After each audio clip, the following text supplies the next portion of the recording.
Because আমি এখন জাতীয় প্রেস ক্লাব থেকে সরাসরি যুক্ত আছি। আমার সম্মুখে যিনি দাঁড়িয়ে আছেন তাকে আপনারা অবশ্যই ভালোভাবেই চিনেন, আমাদের প্রিয় নায়ক সালমান শাহর প্রিয় বন্ধু শুভ ভাই। আসসালামু আলাইকুম। ওয়ালাইকুম আসসালাম। শুভ ভাই কেমন আছেন? আছি আলহামদুলিল্লাহ। শুভ ভাই, প্রোগ্রাম তো হচ্ছে 8টা থেকে, আপনি তো সবার আগে আসছেন, আমিও আগে আসছি, কিন্তু আপনাকে এসে প্রথম পেলাম। আর সবকিছু নিয়ে যদি একটু বলতেন, আজকে যে প্রোগ্রাম মানববন্ধন সারা দেশ থেকে আসবে। মানববন্ধন হচ্ছে 20 তারিখে কোর্ট নির্দেশ দিয়েছে হত্যা মামলা দায়ের করার জন্য। এখন 20 তারিখ মধ্যরাতে হত্যা মামলা দায়ের করা হয়েছে।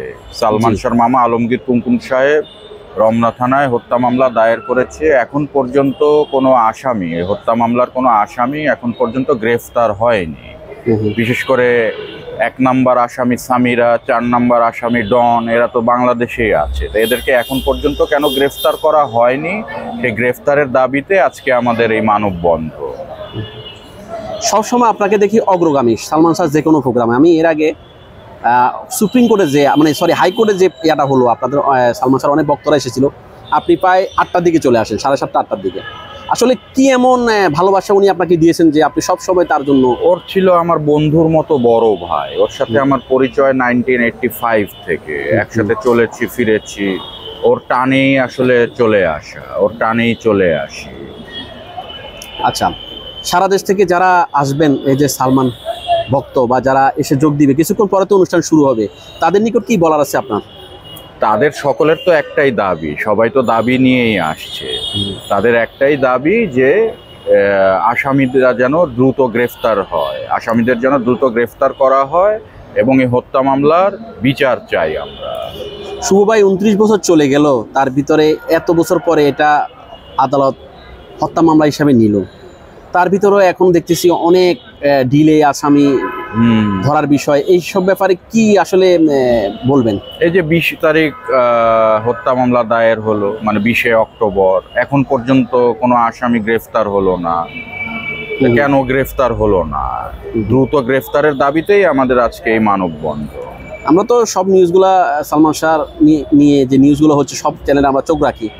তো মধ্যখানে একটা নিউজ এসেছে যে সামিরা এবং ডন তো বলছে আত্মসমর্পণ করবে কয়দিন পরে, এরকম বলছে ওনার স্টেটমেন্টে। আর সামিরা জামিনের জন্য চেষ্টা করছে। তো আবার নিউজ দেখি যে ওনাদেরকে পাচ্ছে না। দুইটা স্ববিরোধী নিউজ না? তা তো ডন আত্মসমর্পণ করবে বলেছে, আত্মসমর্পণ তো করেন না। সে আত্মসমর্পণ করুক না করুক, এই সামিরা ডন এদেরকে অ্যারেস্ট করার দায়িত্ব কার? অ্যারেস্ট করার দায়িত্ব প্রশাসনের। 20 অক্টোবর মামলা দায়ের করা হলো, হত্যা মামলা। আজকে কত তারিখ? আজকে 1 তারিখ, 1 নভেম্বর। এখন পর্যন্ত কোনো আসামি গ্রেফতার হলো না, হত্যা মামলার আসামি। বিশেষ করে সামিরা ডনকে এখন পর্যন্ত গ্রেফতার করলো না। তা বিষয়টা কেমন না? সালমান শাহর সাথে আপনার অনেক স্মৃতি, যেটা আপনাকে প্রিয় বন্ধুর মতো দেখতেন উনি, একটু যদি দর্শকের সাথে শেয়ার করতেন স্মৃতিগুলো ছোট করে। ওর সাথে তো স্মৃতি অনেক, সে 1985 থেকে। ও আমার চেয়ে 6 কি 7 বছরের বড় হবে। আমি হচ্ছে ওর ছোট ভাই। শাহরান ছিল যে তার বয়সী, কিন্তু সালমান শাহ আমাকে ওই বন্ধুর মতোই দেখতো। ফ্রেন্ডশিপটা কিভাবে হয়, কিভাবে পরিচয় ওনার সাথে? ওর সাথে পরিচয় আমার এলিফ্যান্ট রোডে। তখন আমরা এলিফ্যান্ট রোড থাকতাম, ওরা থাকতো গ্রিন রোড। তো গ্রিন রোড থেকে ওরা এলিফ্যান্ট রোডে আড্ডা দিতে আসতো। এলিফ্যান্ট রোডে টুকিটাকি জেনারেল স্টোর নামে একটা দোকান ছিল নিউ এলিফ্যান্ট রোডে, ওখানে ওর ফ্রেন্ড সার্কেলরা আড্ডা দিত। তো ওখান থেকে আর কি আমার সাথে পরিচয়। আমাকে খুব আদর করতো ওই সময়। পরে আমি যখন একটু বড় হলাম, তখন আমাকে ওই বন্ধুর মতোই কাছে টেনে নিল। মানে ও ছিল আমার বন্ধুর মতো বড় ভাই, ঠিক বন্ধুও বলা যাবে না, বন্ধুর মতো বড় ভাই। খুব ফ্রি ছিল আর কি আমাদের সাথে। এত বছর পরেও আমরা জানি সাধারণত একজন নায়ক বা একজন সেলিব্রিটির ফ্যান থাকে, কিন্তু মারা যাবার 29 বছর পরে ওনার জন্য যে উন্মাদনা বা যে এটাকে কিভাবে দেখেন? এটা তো অবশ্যই, কারণ সালমান শাহ একজন মহানায়ক ছিল। এখন ওর মৃত্যুর 29 বছর পরও এখনকার জেনারেশনও ওর জন্য পাগল। তা এটাই তো ওর সবচেয়ে বড় পাওয়া। এই ভালোবাসা, মানুষ যে এখনো ওকে ভালোবাসে, এটা দেখে আমারই খুব ভালো লাগে। 29 বছর পরে আবার একটু একটু করে তদন্ত শুরু হয়েছে, আলামত সংগ্রহ করার, এবং ইস্কারনের বাসায়ও গিয়েছে, আপনি দেখেছেন বিভিন্ন নিউজে।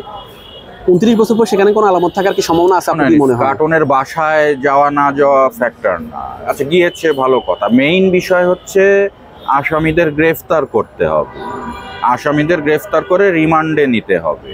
রিমান্ডে জিজ্ঞাসাবাদ করলে সব বের হয়ে আসবে, কারণ সেটা তো হচ্ছে না, সেটা তো এখন পর্যন্ত হয়নি। তা আসামিদের যেন প্রশাসন দ্রুত গ্রেফতার করে, গ্রেফতারের দাবিতেই আমাদের আজকে এই মানববন্ধন।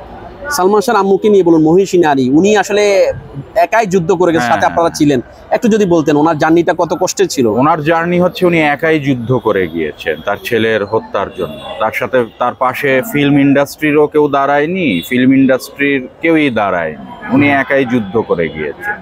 আজ পর্যন্ত ফিল্ম ইন্ডাস্ট্রিতে এই 29 বছর যাবৎ দেখলাম না যে সালমান হত্যার বিচার চায়, এরকম কোনো কিছুই দেখিনি। তো নীলা আম্মা একাই যুদ্ধ করে গিয়েছে। তা আল্লাহ ইনশাল্লাহ এটার একটা বিচার করবেন, আল্লাহ ছাড় দেন কিন্তু ছেড়ে দেন না। উনি ছেলের মামলা লড়ছেন, ন্যায্য বিচার চাচ্ছেন, তার ভিতরে ওনার চরিত্র হনন করা হচ্ছে। মাঝে মাঝে সামিরা বলে, মাঝে মাঝে দেবী গাপ্পার কয়েকটা বক্তব্য রেখেছিল। আসলে এগুলোকে কিভাবে দেখছেন? মায়ের সামিরা তো একটা চরিত্রহীনা নারী, যে যেমন সে অন্যকে তেমন ভাবে। নীলা আম্মা হচ্ছে পরেশগার, একজন খুবই ভালো মানুষ। ওনার মতো মানুষকে যারা চরিত্র হনন করার চেষ্টা করে মিথ্যা কথা বলবে, তাদের স্থান জাহান্নাম। এরা কখনো, এরা মুসলিমই না। আর দেবী গফফার যে কথাটা বলেছে, দেবী গফফার তো যে রাজীব সাহেবের প্রথম স্ত্রীর যে 2 ছেলে, তাদেরকে সহায় সম্পত্তি থেকে ঠকিয়েছে। উনি তো আরেকজন বাটপার মহিলা। সামিরা আর দেবী গফফার দুজনে মিলেছে ভালো। সালমান শাহর পিএ মনসুর সাহেবের অনেকগুলো কথা ভাইরাল হয়েছে, এগুলো নিয়ে কি বলবেন? সামিরার সম্বন্ধে বলেছেন, বা মনসুর ছিল সালমান শাহর খুব কাছের মানুষ। সালমান শাহর পিএস ছিল, সবসময় সালমান শাহর সাথে থাকতো। মনসুর যে কথাগুলো বলেছে এগুলো 100% সত্য কথা, 100% সত্য। আচ্ছা, বিভিন্ন ইন্টারভিউতে ডন বলেছে উনি সালমান শাহর সবচেয়ে কাছের বন্ধু, এবং সালমান শাহর জন্য অনেক কিছু উনি ত্যাগ করেছেন। তাহলে ওনাকে কেন 4 নম্বর আসামি হতে হলো? এত কাছের বন্ধু, কি বলবেন এটা? সে বন্ধু হয়ে বন্ধুকে হত্যা করেছে, এজন্য সে 4 নম্বর আসামি। বন্ধু হয়ে বন্ধুকে হত্যা করেছে। সে মির্জাফর যেমন নবাব সিরাজউদ্দৌলার বিশ্বস্ত ছিল, কিন্তু নবাব সিরাজউদ্দৌলার সাথে বিশ্বাসঘাতকতা করেছে। ডনও সেম, সে বিশ্বাসঘাতকতা করে সালমান শাহকে হত্যা করেছে। এই হত্যার সাথে সে জড়িত, সে 4 নম্বর আসামি।